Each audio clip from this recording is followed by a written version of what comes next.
Hello, everybody. My name is Nelson Vadashiri. I'm the co-founder and director of engineering at C6 Energy. And today, I'd like to speak to all of you about the integration of precision technology into adaptive economy systems for extensive tropical seaweed farming.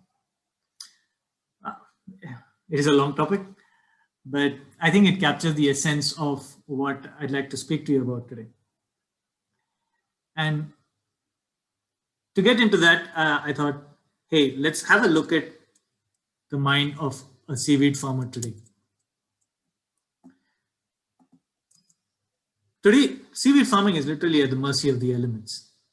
If you're planting seaweed out there, you've got to contend with variations in temperature, variations in salinity. Waves could come at any time. Then there's the looming fear of pests and epiphytes, disease, nutrients. And literally, what's a farmer to do when you've got so many variables to optimize? And that's really where the adaptive phyconomist comes in. What's an adaptive phyconomist? Phyconomist who's really adapting to the environment they find themselves in, come what may. Whether there's high waves, no problem, we'll figure something out. If there's a fluctuation in temperature, they'll try to do whatever they can with the resources at hand. Literally fighting to survive. And really, they've done a remarkable job doing this. I mean, the seaweed industry has grown till where it is today, just with the efforts of lots and farmers all around the world. But what I thought I'd talk to you today is how can you help these farmers with the tools of precision phyconomy, the tools learned from land-based agriculture and modern biotechnology, to move from a mode of fighting to survive to actually planning to thrive. And really this arrow right here, which is the tools of precision phyconomy, is what the presentation is all about. And what do I call the tools of precision phyconomy? I've laid it, to me it looks at four major buckets. And one is site profiling. How does a farmer know how his site is going to do? Farm management. When you have large areas of farms, how do you manage these farms sitting in one place? Control over seed stock. You need to know what's the kind of plant you're planting in and what options you have based on the conditions you see. And weather and disaster predictions. How can a farmer be proactive to impending changes in weather rather be reactive to something which has already happened? Now I'll go through all these in detail in further slides. So the first one, site profiling. How does the site perform? This of course starts with data collection. If I want to know how the site is going to perform before I lay out my farms, there's some amount of background work to be done. And this falls into three buckets, the first of which is physical data collection. Physical data collection, before you go into a site, if you want information on the site, the most important source is satellite imagery, because you have historical information which has been viewed by satellite for several years in the past, and you can get information like aerial photographs, ocean parameters like wind, waves, currents, and chlorophyll, all available. Just, we need to know how to access these. And this gives us some bit of history on how the site could be doing. The accuracy isn't the best because a lot of these parameters have been focused on obtaining this information in the deep sea, but it does give an idea of the trends which can be seen in the area. The gold standard for measuring is, of course, field measurements by going in and actually taking water samples and checking for these values, or for values which are changing diurnally, you could have a data boy which is beaming out these data into the cloud. It has traditionally been very expensive to put these kind of technologies out, but we're working so that we can actually develop it into a format which could be usable to the farmers. This physical data collection is also biological data collection. The strain we choose and the strain we want to cultivate, how does it actually behave in these waters? Today, we do not have enough information to say, hey, if the nutrient level is so and so and the temperature is so and so, we guarantee the seaweed will grow at this level, simply because our understanding is not reached there yet. So having a test plot where you're actually growing the seaweed for a few seasons gives us a really good insight on how well the site will perform. Apart from the biological data, is also the social data collection, which is working with the community and mapping out the site. Here, tools like bathymetry charts and satellite data can be used to work with the community and actually identify areas which are not being used, so that right from the start, you're open and transparent with the community and build a great relationship in the seaweed farming ecosystem. Now, once you've figured out your site and you want to set up your farms, then farm management comes in. You've got large farms, and how do you manage these farms in a systematic way? One thing which we have used is drone mappings of farms. This is incredible. Today, drones are really accessible to a lot more people than before and very easy to use. And a few aerial pictures can tell a lot about the farm. You know which parts of the farm are growing better. You know which parts of the farm are ready to harvest. You even know which part of the farm need maintenance. So with this aerial imagery, a farmer is easily able to take one glance and plan what's the priority of work he's going to do over the next few days or weeks. If you have data buoys in the ocean, you're also getting live information on ocean conditions, when there's a temperature fluctuation, if there's a salinity change. And these kind of information can help the farmer, again, take operational decisions. Should I crop out the plant? Is it time to plant in again? Rather than just, wait and see. And finally, when you have large farms, to improve the productivity of the farmer, we can actually bring in mechanization tools like mechanized seeding, harvesting, and even helping in the logistics of moving seaweed around from one place to the other.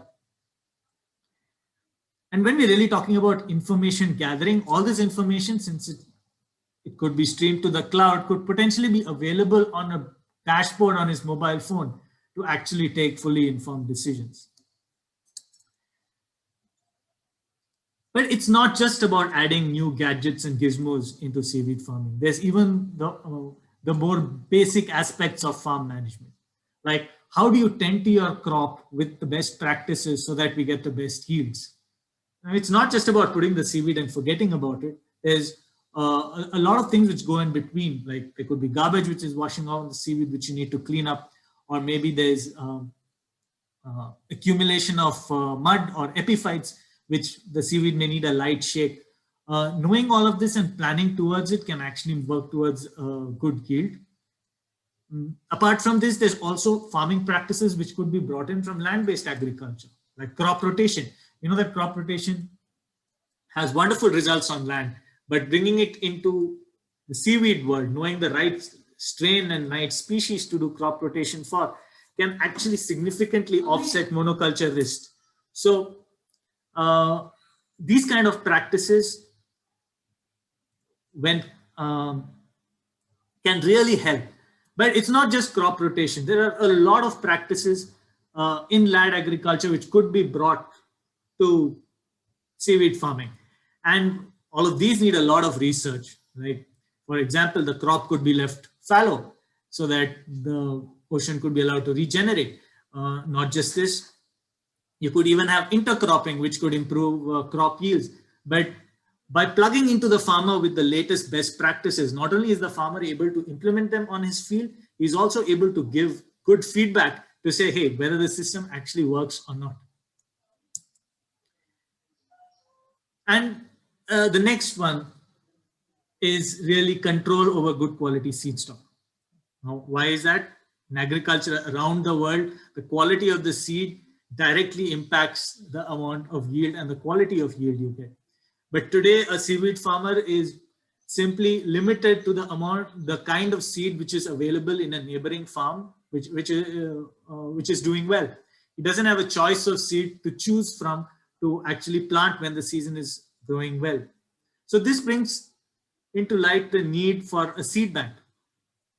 A seed bank where we have lots of wild strains which are screened and maintained for a variety of phenotypes like disease resistance, temperature tolerance, salinity tolerance. It's not just about screening these, it's also about maintaining them properly so that when we need access to it, we can actually get it. Now, it doesn't end with just having a seed bank, because a seed bank can't provide you, with say 10 tons of material or a large volume like that. You may get maybe a few kilos or 100 kilos if you're lucky. So then it boils down to the ability to multiply strains during the lean seasons. Why do I say that? There's always ups and downs in the seaweed season. And the way to actually maximize our productivity from a farm is to put a huge amount of seed right in the beginning so that you can get good yield throughout. Now, if I'm only starting with a few kilos or 100 kilos, my total yield is going to be quite low. So the ability to multiply strains even during the lean season, so that when the growing season starts, we can start off with a boom, is really important. There are technologies available today like tissue culture and micropropagation, but really, can we package it and give it to the farmer in a way where he can use it in practice?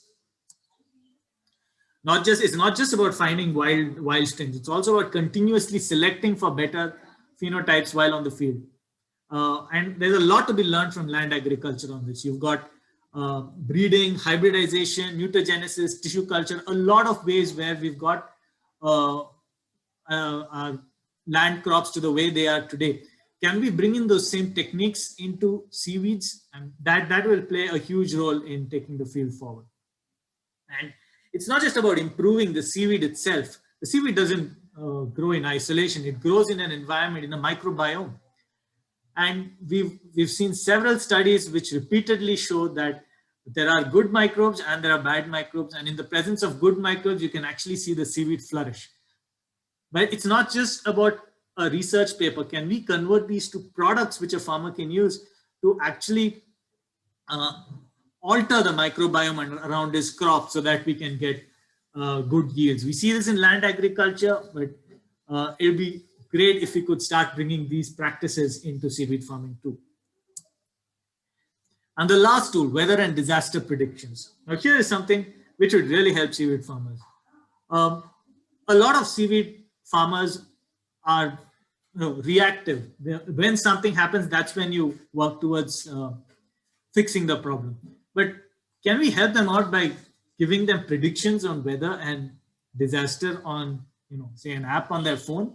Is it even possible? It may be. And I want to show this picture on the right, which actually shows the different scales of weather.